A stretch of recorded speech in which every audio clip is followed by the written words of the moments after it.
Hello everyone, मैं अनुभव तिवारी स्वागत करता हूं आपका अनुभव तिवारी ब्लॉग्स में। तो मेरा एक छोटा सा इंट्रोडक्शन। मेरा नाम अनुभव तिवारी है और मैं पीएसआईटी का स्टूडेंट हूं।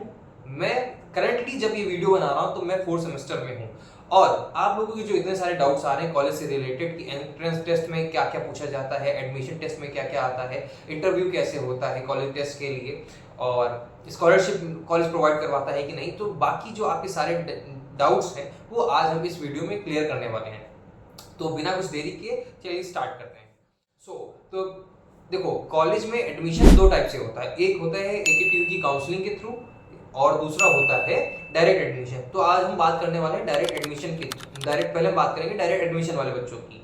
तो अगर आप क्लास 12th पास आउट करके आए हैं या आपने 12th का भी जल्दी में बोर्ड्स के लिए आप अपेयर हुए थे, तो आप कॉलेज को डायरेक्ट एडमिशन के थ्रू ज्वाइन कर सकते हैं। वो कैसे? कॉलेज क्या करवाता है, कॉलेज के अंदर एक होता है एंट्रेंस टेस्ट, जिसमें से वो उन एलिजिबल बच्चों को ही सीट प्रोवाइड करवाता है जो कॉलेज में ज्वाइन करना चाहते हैं। फॉर एग्जांपल, अगर आप सीएससी ब्रांच या आईटी ब्रांच या ईसी ब्रांच में ज्वाइन करना चाहते हैं तो आपको एक एंट्रेंस टेस्ट देना पड़ेगा। उस एंट्रेंस टेस्ट में कुछ क्वेश्चंस आते हैं, वो क्वेश्चंस मैं आपको बताऊंगा, उन टॉपिक्स को क्लैरिफाई करूंगा जिनसे वो वाले सारे क्वेश्चंस पूछे जाते हैं। एंट्रेंस टेस्ट में आपका क्या होगा, क्लास 9th 10th की maths, general maths, basic maths जो होती है वो आएगी। उसके बाद आपका एप्टीट्यूड आता है, इंग्लिश के क्वेश्चन आंसर्स आते हैं और कुछ प्रोग्राम्स आते हैं आपके सी लैंग्वेज में। ठीक है, तो हम बात करेंगे सबसे पहले मैथ की। तो मैथ्स में आपके क्वेश्चन आते हैं हाइट एंड डिस्टेंस के, नॉर्मल ट्रिग्नोमेट्री के और कुछ बेसिक फॉर्मूले से रिलेटेड जो आपने क्लास 9th और 10th में पढ़े हुए हैं। तो उन सारी चीजों से रिलेटेड आता है। मतलब क्लास अगर 9th और 10th का जो मैथ्स का सिलेबस होता है वही एंट्रेंस टेस्ट में आता है।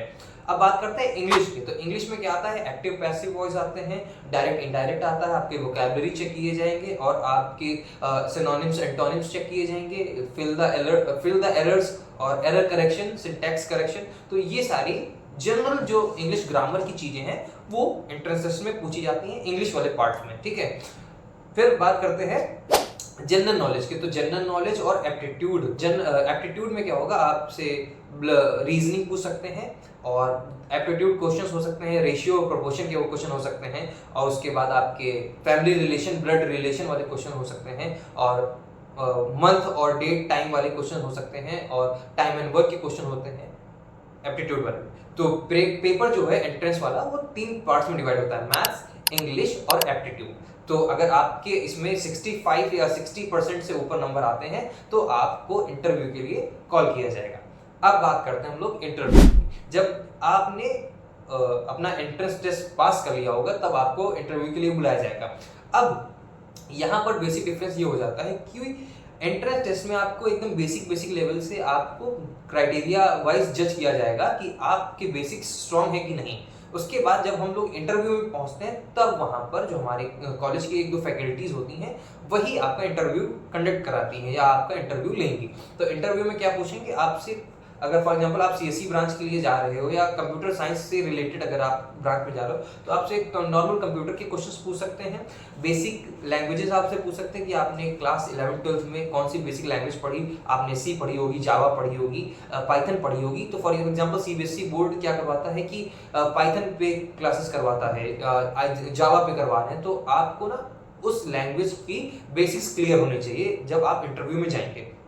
फिर उसके बाद आपसे कंप्यूटर साइंस से रिलेटेड कुछ छोटे छोटे प्रोग्राम्स लिखवा सकते हैं, जैसे कि check whether number given number is palindrome और not, Armstrong number, Fibonacci series, number is even और odd. For example given a person, एक पर्सन या आपको कोड दे दिया जाएगा, आपको लिखना होगा कि write a small code to check whether the person is eligible to vote और नॉट। तो ये कुछ बेसिक से प्रोग्राम होंगे, वो इसलिए करवाए जाते हैं ताकि सीट सिर्फ उन्हीं बच्चों को मिल सके जो कॉलेज के लिए एलिजिबल है या जो लोग डिजर्विंग कैंडिडेट हैं, उनके लिए ही सीट हम लोग प्रोवाइड करवाते हैं। हम लोग नहीं, मतलब कॉलेज करवाता है। फिर उसके बाद जब आपका ये पार्ट हो जाएगा कंप्यूटर साइंस से रिलेटेड, उसके साथ साथ एज वी ऑल नो आप लोग करने जा रहे हैं इंजीनियरिंग। तो इंजीनियरिंग और मैथ्स दोनों का बहुत पहले से पुराना याराना है। तो ऐसी बात हो ही नहीं सकती कि इंटरव्यू में आपसे मैथ्स क्वेश्चन ना पूछे जाए। तो तब इंटरव्यू के टाइम पे आपके क्लास 11th और 12th के जो है मैथ्स के क्वेश्चन पूछे जाएंगे। उसमें क्या आ सकता है, इंटीग्रेशन,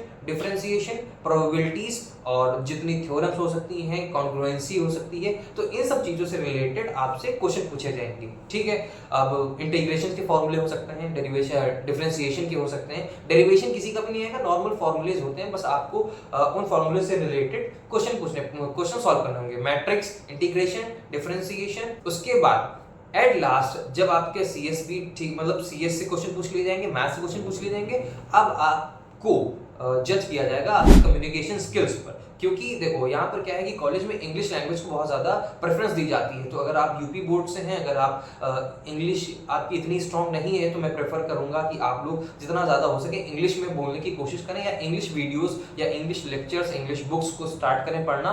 क्योंकि आगे चल के जब आप लोग कॉलेज में आएंगे और यहाँ का जो स्ट्रक्चर है, जो रिदम है, वो पढ़ाने का इंग्लिश में है, तो आपको अगर कोई डिफिकल्टी ना फेस करनी हो तो आपको इंग्लिश में ज़्यादा फ्लुएंटली समझ में आना चाहिए और आपको बोलना भी आना चाहिए। क्योंकि आगे कॉलेज के क्या ही कॉलेज का विजन ये है कि कॉलेज प्लेसमेंट्स में ज़्यादा से ज़्यादा बच्चों को पार्ट देना चाहता है कि आप अगर आपकी इंग्लिश अच्छी है, आपकी डीएसए स्किल्स अच्छी हैं, तो आप ज़्यादा से ज़्यादा प्लेसमेंट में बैठ सकें। वो तभी होगा जब आपकी कम्युनिकेशन स्किल्स अच्छी होंगी। क्योंकि अगर फॉर एग्जांपल मैं आपको एक ये वीडियो बना के दे रहा हूँ, तो कहीं ना कहीं मेरी कम्युनिकेशन स्किल्स अच्छी हैं, तभी आप लोग मुझसे कनेक्ट कर पा रहे हो।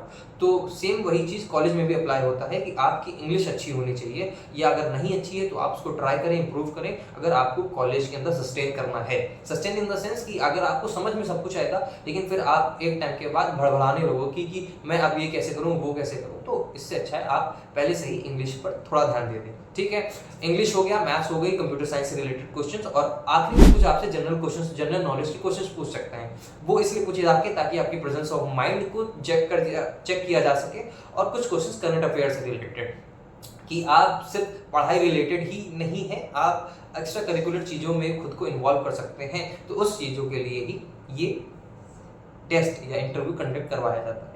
इसी इंटरव्यू और एंट्रेंस टेस्ट के बेसिस पे ही आपके नंबर इवेल्युएट किए जाएंगे।